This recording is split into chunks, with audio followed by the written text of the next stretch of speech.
5월 둘째 주 위드의 교회 예배를 하나님께 드리겠습니다. 다 같이 사도신경으로 신앙 고백 드리겠습니다. 전능하사 천지를 만드신 하나님 아버지를 내가 믿사오며 그 외아들 우리 주 예수 그리스도를 믿사오니 이는 성령으로 잉태하사 동정녀 마리아에게 나시고 본디오 빌라도에게 고난을 받으사 십자가에 못 박혀 죽으시고 장사한 지 4일 만에 죽은 자 가운데서 다시 살아나시며 하늘에 오르사 전능하신 하나님 우편에 앉아 계시다가 저리로서 산자와 죽은 자를 심판하러 오시리라. 성령을 믿사오며 거룩한 공회와 성도가 서로 교통하는 것과 죄를 사하여 주시는 것과 몸이 다시 사는 것과 영원히 사는 것을 믿사옵나이다. 아멘. 5월 둘째 주 하나님의 말씀은 로마서 6장 3절과 4절의 말씀입니다. 제가 수화로 읽어드리겠습니다.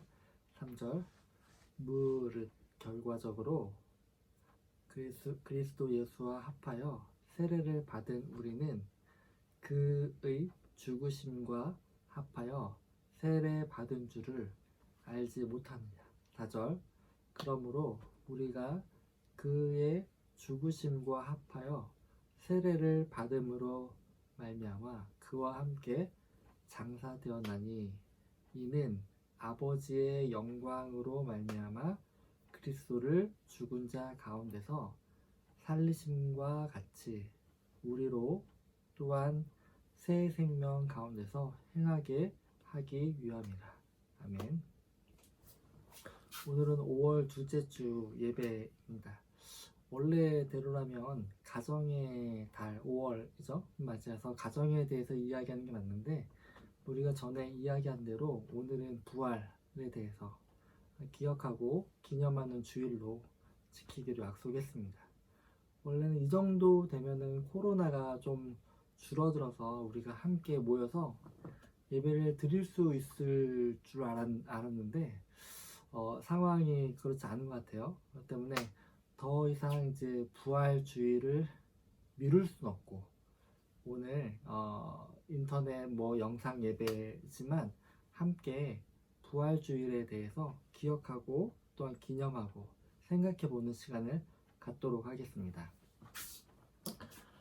저도 어렸을 때 부활주일에 대해서 정말 많은 행사들을 경험해 왔죠. 부활주일 하면은 가장 먼저 생각나는 게 뭐죠? 계란, 맞죠? 계란을 어렸을 때는 1000개, 2000개를 교회에서 삶아서 지역 사람들에게 나눠주면서 또 이쁘게 꾸며가지고 나눠줬던 기억들이 있거든요.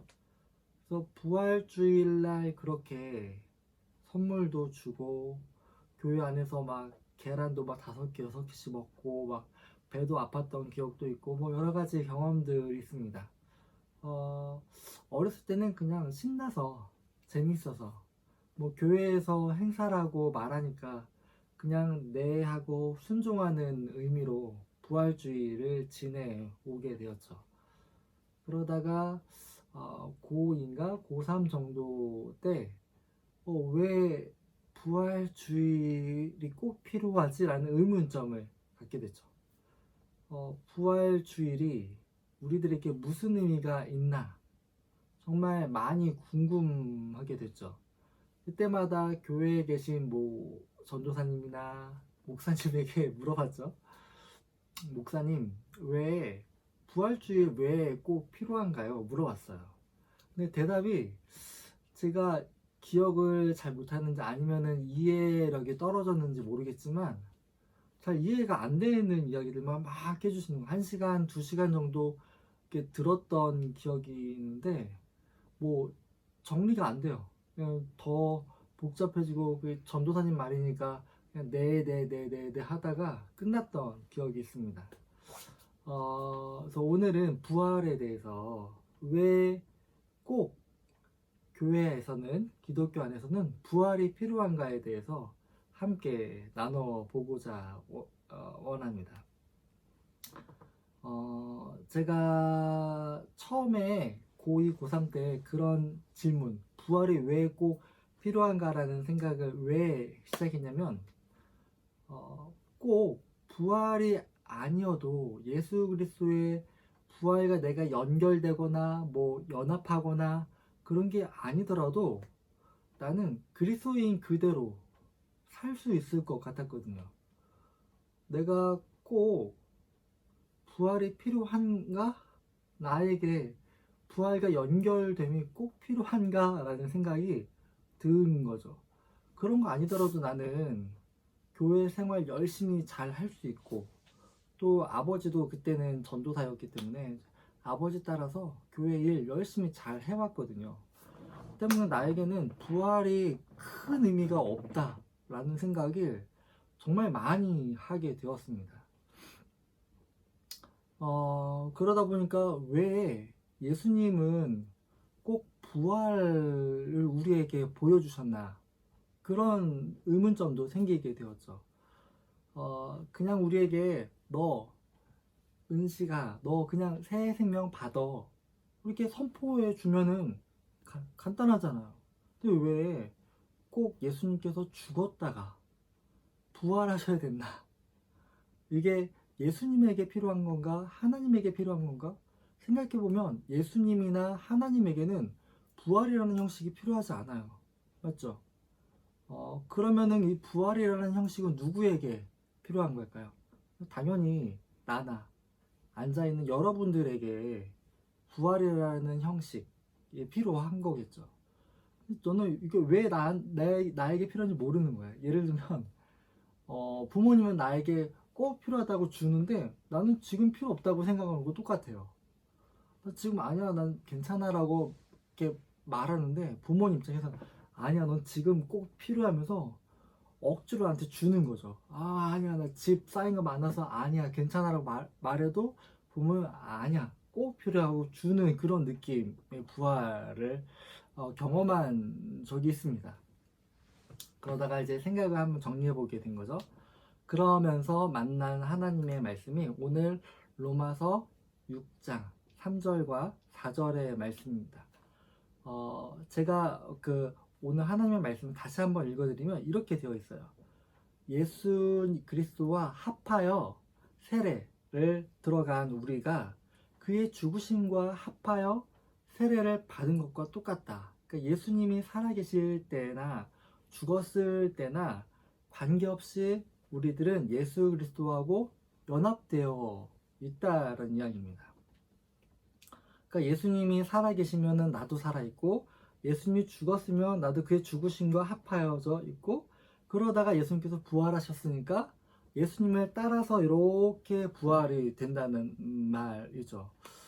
생각해보면 그냥 예수님의 뒤를 따라가다 보니까 생명과 연결되었다가 죽었다가 다시 부활하게 되는 나는 말이죠. 그 느낌이 어떤 느낌이냐면 예수님이 목자가 되셔가지고 나는 다른 길을 모르는 사람이잖아요. 예수님께서 딱 갑자기 나한테 나타나셔가지고 말씀하시는 거죠. 일로 와, 나 그냥 그대로 따라와.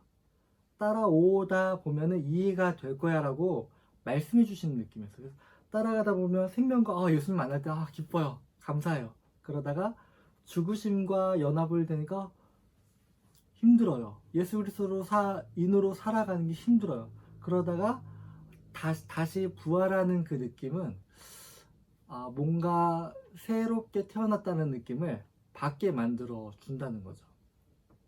이게 우리 스스로는 할 수 없는 일들을 예수님이 가이드가 돼서 나를 끌고 가는 느낌입니다.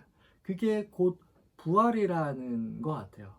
왜냐면 예수님이 오기 전까지는 이 땅 가운데 부활이라는 게 없어요. 당연하죠. 없어요.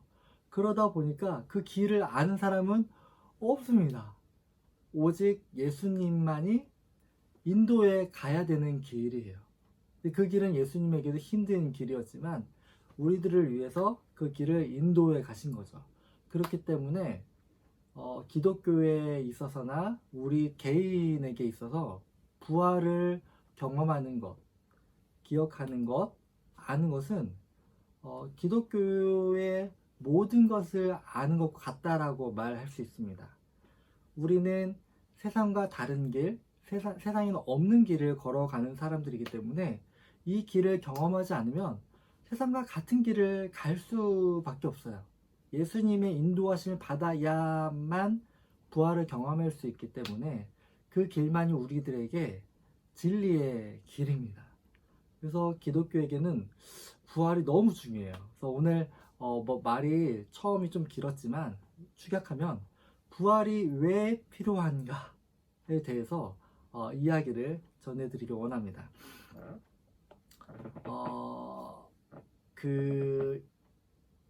제가 처음에 그런 궁금점을 해결하게 된 동기가 있었는데요. 저희 아버지 때문에 그렇습니다. 저희 아버지가 지금은 목사님이신데 제가 초등학교 4학년 때 십자가 신학교를 입학을 하셨죠. 근데 그때 저희 남동생이 좀 방황을 한 적이 있습니다. 근데 아버지하고 대화했던 내용 중에 제가 가장 기억에 남는 게 있어요. 저희 아버지는 기억을 못 하실지도 모르겠어요. 그냥 지나가는 말처럼 해주실 수도 있었기 때문에 제가 고2, 고3 되었고 남동생이 고1, 고2 정도 때 그때부터 좀 사춘기가 시작이 됐는지 조금 방황하게 뭐 기타도 배우기 시작하면서 뭐 인기도 많아지면서 좀 여러 가지 뭐 학생임에도 불구하고 뭐 여러 가지 일들을 경험한 게 있었어요. 근데 아버지가 말씀하시는 게 둘째 아들이 뭐 여러 가지 뭐 방황하고 술도 있고 그것 때문에 힘든 게 아니다라고 말씀하시더라고요. 저는 아버지가 저희 둘째 아들 보면서 혼내고 막 힘들어하고 기도하는 그런 모습을 보면서 그 모습 때문에 힘들구나라고 생각을 했어요.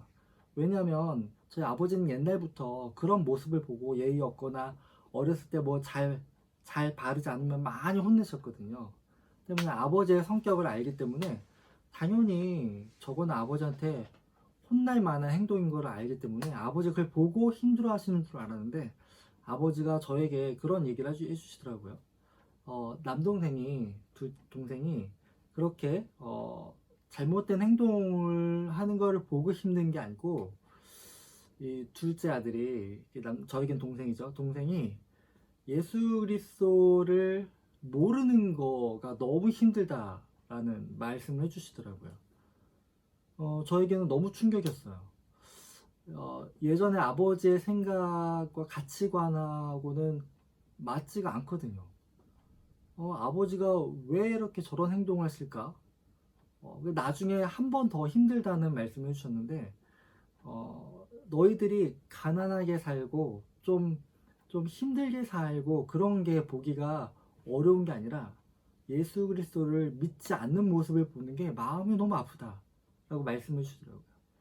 그러면서 지역사회에 있는 많은 뭐 농사하는 사람들을 가서 도와주고 뭐 여러 가지 일을 도와주면서 힘들어했던 것 중에 하나가 똑같이 예수 그리스도를 모르는 것 때문에 힘들다고 말씀하시는데 저는 공감이 잘 안 됐어요. 예수님을 모르는 게 뭐 저렇게 힘들어.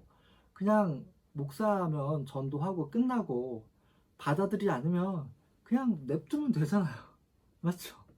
나는 전도할 뿐이고 받아들이지 않아? 그럼 냅두면 깨끗하게 끝나잖아요. 근데 아버지는 그걸 보고 너무 힘들다고 마음이 어렵다고 말씀을 해주시는 거예요. 그때 생각이 났죠. 고등학생 때도 아버지가 비슷한 말씀을 해주셨는데 그거 딱 맞는 느낌이었습니다. 그러니까 아버지의 변화는 제가 고등학생 때 완벽하게 바뀌신 거죠. 예전하고는 생각하는 판단 방식이 완전히 바뀐 겁니다. 저는 그걸 보면서 우리 아버지하고의 그런 대화 내용을 통해서 부활이 무엇인지를 저 스스로 안에 좀 정리를 하게 되었어요. 하나 제가 물어볼 게 있습니다. 한번 대답해 보세요. 혹시 여러분들 그 옷을 입고 있잖아요. 이 옷하고 아니면은 옷하고 예를 옷하고 내 살하고 구분이 안 되시나요? 잘 되죠? 이 옷하고 살하고는 확실하게 구분이 돼요. 어, 이 옷이 나한테 너무 딱 맞아가지고 이 옷이 내 살하고 똑같아 라고 느껴지시나요? 아니죠. 맞아요. 확실하게 구분이 됩니다. 왜 그러죠? 왜? 이 살은 내가 태어날 때부터 갖고 있는 것이고 이 옷은 외부로부터 주어진 것이에요. 달라요. 맞죠? 그런 의미가 있습니다. 또 여자들 예를 보면은 너무 화장이 너무 잘 돼서 이 그 화장하고 내 얼굴 피부하고 구분이 안 되시나요? 잘 되죠? 이거 화장일 뿐이고 지워지게 된다라는 거 확실하게 압니다. 이런 차이인 것 같아요. 그러니까 이 살은 내가 태어날 때부터 갖고 있는 거고 아무리 깨끗하게 내 몸에 딱 맞도록 만든 여러 가지 물건, 뭐 화장품, 옷이라 하더라도 그거는 그냥 주어진 것이에요. 내 것이 아니라는 이야기죠. 예수 그리스도와 연합하여서 다시 새 생명을 얻고 부활하는 의미가 필요한 이유가 여기에 있습니다. 예수님으로부터 내가 새 생명을 받았어요. 감사합니다. 하는 것과 내가 새로 태어나서 나도 모르게 그냥 이거는 살과 옷이야. 살과 옷이야. 왜? 물어봐도 그냥 알아. 와 같이 예수 그리스도 안에서 부활의 생명을 경험하는 것은 새로운 생명, 내 살을 새롭게 갖게 되는 것과 똑같은 의미가 있습니다. 지난주에 제가 거듭남에 대해서 어린아이에 대해서 이야기를 하면서 말씀을 드린 걸 기억하실 거예요. 다 잊으셨나요? 똑같은 이야기예요. 부활을 경험한다는 것은 내 것이 무엇인지를 좀 더 확실하게, 아니 좀 더가 아니라 완전히 확실하게 깨닫게 되는 과정이라는 거죠. 그렇기 때문에 예수님이 우리들에게 생명과 연합하는 방법도 가르쳐 주시고 경험하게 해주시고 그리고 또 죽음과 연합하는 고통의 힘든 순간도 경험하게 해주시고 또한 예수님께서 앞장서셔서 부활하심을 통해서 새로운 생명이 되셔서 승천하시는 모습까지 보여주신 겁니다. 그 예수님을 따라가다 보면은 우리 안에 새로운 생명이 태어나게 되고 나의 생각, 나의 몸, 그리고 내 행동까지도 모든 것이 새롭게 된다는 이야기죠. 우리들은 교회를 다니면 그냥 조금 더 착하게 변하면 돼 라는 생각을 가진 사람들이 많아요. 근데 그거는 꼭 교회가 아니더라도 다 할 수 있습니다. 사회에서 어떤 프로그램이라든지 공동체 활동을 통해서 저 사람 예전하고 조금 다르게 변했다라는 느낌을 얼마든지 받을 수 있어요. 그거는 기독교가 아니어도 가능한 일입니다. 맞죠? 내 몸이라고 느끼는 것이 완전히 바뀌게 되는 경험은 새롭게 태어난 것 외에는 경험할 수 없다라는 이야기고 이 경험을 우리들에게 선물로 주시기 위해서 예수님께서 죽으심과 부활을 우리들에게 경험시켜 주시는 것입니다. 예수 그리스도를 알을 통해서 생명과 연합이 되고 아프고 힘들겠지만 죽으심과도 연합이 되고 그 다음에는 예수님처럼 밝고 빛나는 모습으로 부활의 영광을 기대할 수 있는 그런 길을 우리들에게 보여주시고 본을 가르쳐 주시기 위해서 부활이라는 과정을 우리들에게만 주신 것입니다. 말씀드린 대로 부활은 예수님이나 하나님께 필요한 게 아니에요. 우리들에게 필요한 겁니다.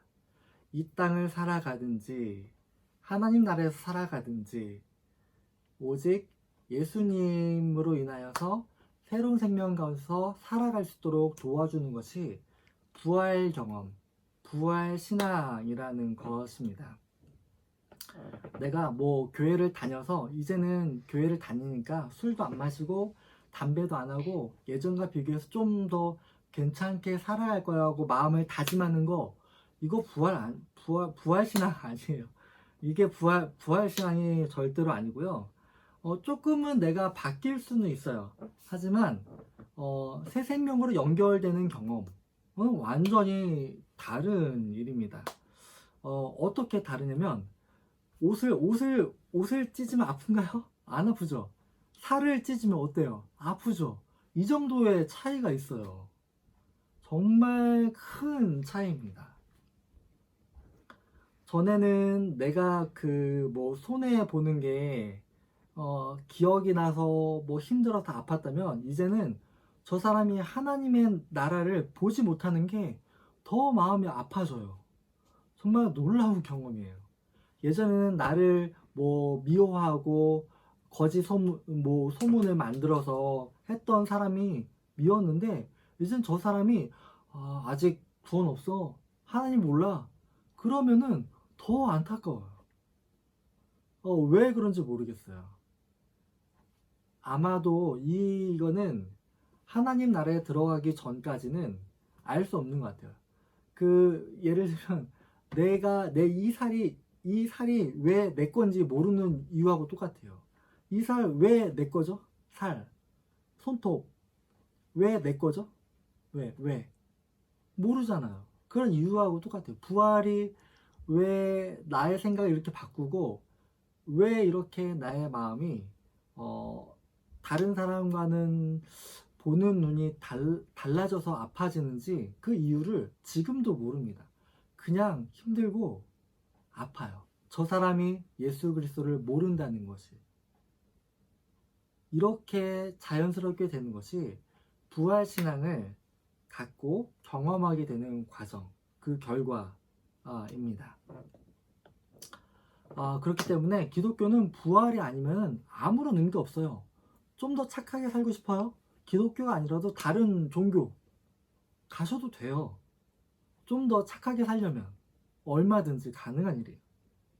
하지만 하나님의 눈과 마음으로 안타까운 모든 것들이 바뀌려면 그 길은 오직 예수 그리스도와 연합하여서, 그리고 그 죽으심과 합하여 들어가고 부활하심과 합하여 들어가는 것을 통해서 새 생명 가운데 살게 되는 것 외에는 없습니다.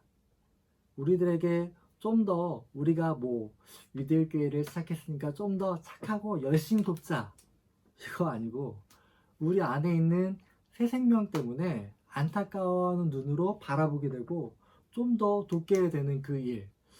결론적으로 보면은 그냥 착하게 살고 싶어서 돕는 것과 새 생명을 가지고 돕는 것과 결과는 똑같아요. 맞죠? 여기도 돕는 거고, 내가 좀 더 착하게 살기 위해서 돕는 것도 형식은 똑같죠. 새 생명을 가지고 돕는 것도 결과는, 모습은 똑같아요. 돕는 것과 모습은 차이가 없어요. 하지만 본인은 압니다. 내가 예수 그리스도의 새 생명으로 움직이는 중인지, 아니면 내가 조금 더 다른 사람이 보니까, 또 교회 입장이니까 좀 더 잘 예쁘게 돕고 싶은 마음인 건지, 그건 내 자신이 가장 잘 알아요. 저는 우리 함께하고 있는 유대교회가 예수 그리스도와 좀 더 깊이 새 생명으로 연결되기를 소망합니다. 예수님이 아파하시는 것처럼 정말 그 눈하고 똑같이 아파하는 것을 바라볼 수 있고, 예수님이 기뻐하신 일이 우리들의 눈으로 보기에도 기뻐하신 일이 되고, 예수님을 따라했던 12제자들은 그렇지가 않았죠. 예수님 바라보면서 예수님 왜 우십니까? 왜 힘들어 하십니까? 이해를 못했어요. 예수님 모습을 보고. 연합이 없었던 것이죠. 우리 유대교 교회는 우리의 선한 마음을 의지하기보다 예수님과의 연합을 통해서 주어지는 새 생명을 의지하는 그런 교회가 되길 소망합니다. 이런 부활신앙이 저와 여러분들에게 정말 교회를 지키는 기준이 될 것이고, 하나님의 마음을 전하고 예수 그리스도의 부활의 복음을 전하는 그런 교회의 귀한 교회의 기초가 될 것입니다. 저와 여러분이 이런 예수님과 깊은 친밀함을 가지고 살아가는 그런 교회 개인이 될 수 있기를 주님의 이름으로 부탁드리겠습니다. 다 같이 기도하겠습니다. 하나님 아버지, 감사를 드립니다. 이 땅을 살아가면서 하나님의 마음으로 세상을 바라보길 원한다고 찬양을 드리고 말도 많이 사용하지만, 정작 우리 자신은 예수 그리스도의 생명과 또한 그의 죽으심과 그리고 부활과 연합에 대해서 너무 소홀히 여기고 있진 않았는지 돌아보게 됩니다. 하나님 아버지, 우리들에게 예수 그리스도는 누구신지, 또 예수님께서는 왜 그렇게 그런 눈으로 바라보셨는지를 깊이 묵상하고, 그리고 또한 고민하고 대화하면서 예수님의 뒤를 따라서, 왜 그렇게 행동할지 모르더라도 그 뒤를 따라서 끝까지 예수님의 뒤만 따라갈 수 있는 그런 교회와 우리 개인들이 될 수 있도록 도와주옵소서. 이 모든 말씀 예수 그리스도의 이름으로 기도드렸습니다. 아멘. 주님 가르쳐주신 기도로 예배를 마치겠습니다. 하늘에 계신 우리 아버지여, 이름이 거룩히 여김을 받으시오며 나라의 임하오시며 뜻이 하늘에서 이루어진 것 같이 땅에서도 이루어지이다.